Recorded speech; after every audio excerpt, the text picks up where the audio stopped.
it's Hannah with WTI. Listen to this.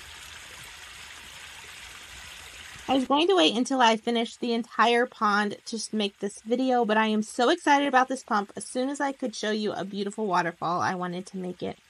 This pump is by OYO, and it has made making this waterfall a piece of cake. It was definitely the easiest piece.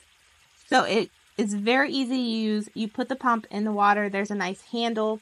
You can have the piece with the tubing face different ways, which is really nice, whether you want it sticking straight up for a waterfall or like me, I have it going to the side to hide it a little bit.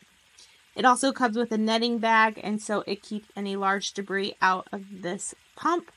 It was also really nice because the cord on this thing is so long. So I was able to run it all the way from the pond into my garage and up into my outlet in there. So I didn't have to worry about installing any extra electrical work, which I really appreciated. And this thing puts out a lot of water and makes a beautiful waterfall. Did not want to have one that was like a tiny little trickle and was not worth it. But look at this. It has lots of water and flows beautifully. I even was able to make a secondary little creek that comes over on the side.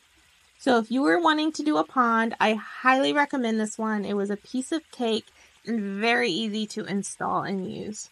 But that's just my point of view.